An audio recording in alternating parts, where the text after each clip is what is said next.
Item: SCP-1582. Codename: Ant-Man. Object Class: Safe.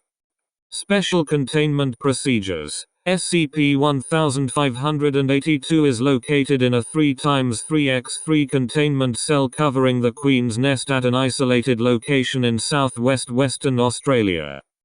Due to the fact that instances of SCP-1582-1 do not leave the nest, only 2 guards are required to stand watch for potential escape.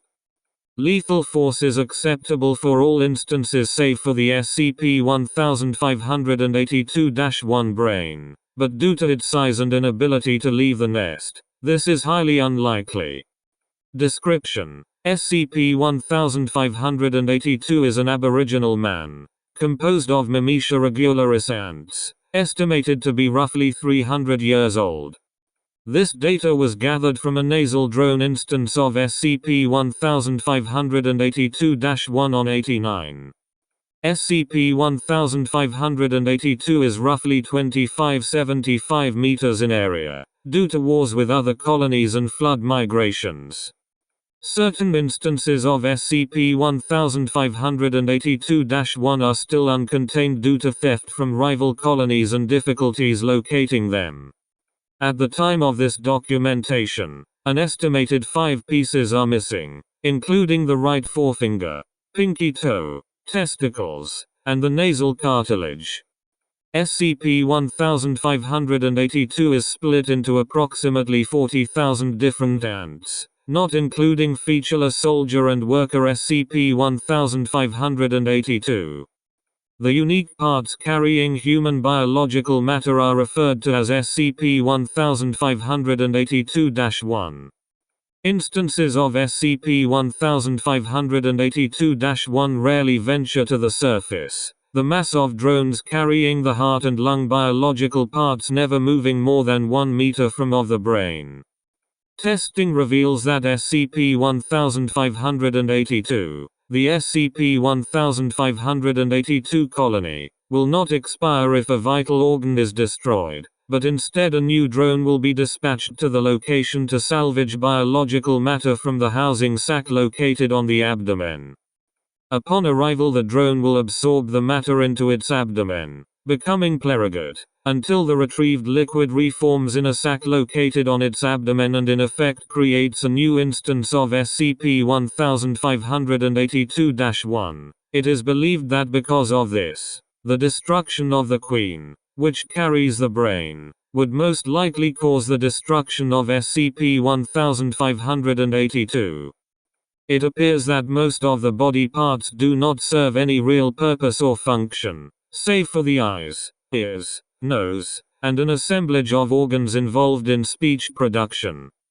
Sensory organs such as the nose and eyes transmit information to the brain for up to 2 meters, albeit at a slow rate using a sort of chemical trail passed along worker ants. The exact mechanism is unknown. It is not known whether or not the entity can feel pleasure or pain.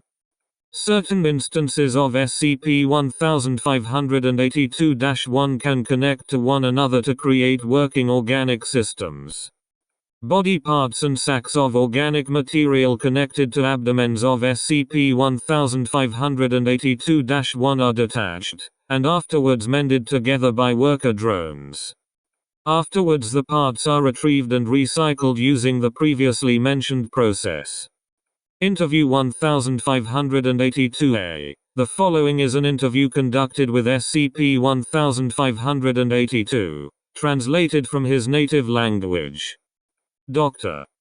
Ortega requested an interview over loudspeaker.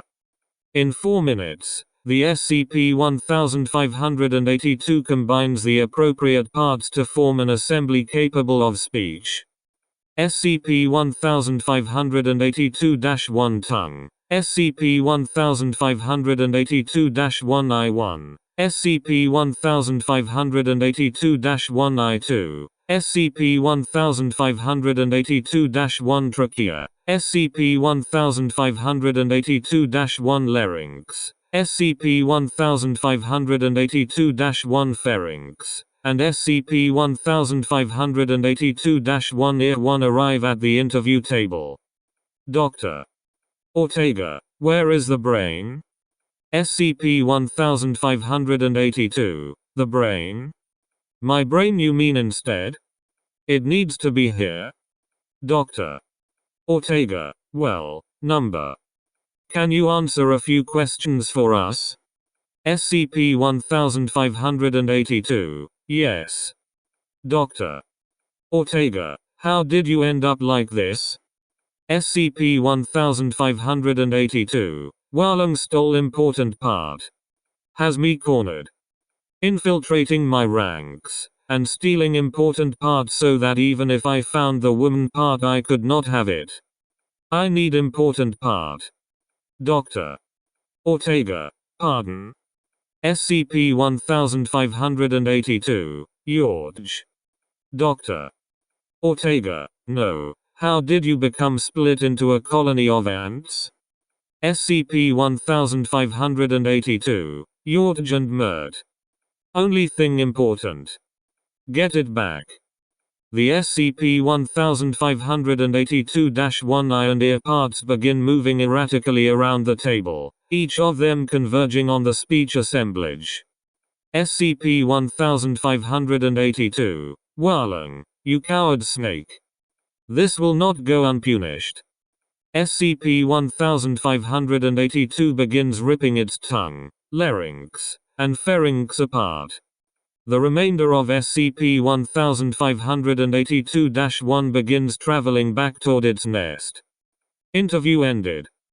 Addendum 1582-A. Unique instances of SCP-1582 itself were discovered at an isolated location in Western Australia, close to the proximity where the original SCP-1582 was discovered.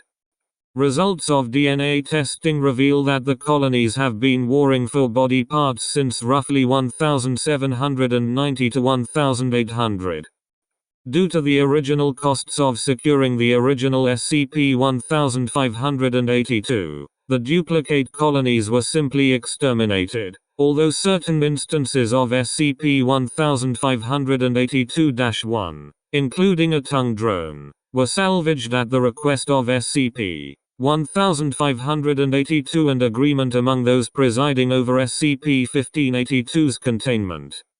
Addendum 1582-B. Female SCP-1582-1 instances were found in close proximity of those found previously. It appears that the female SCP-1582 colony was in possession of the original SCP-1582's testicles, and using the part to create additional SCP-1582 queens. How this is accomplished is not yet known. Further investigation or termination protocols pending site director approval.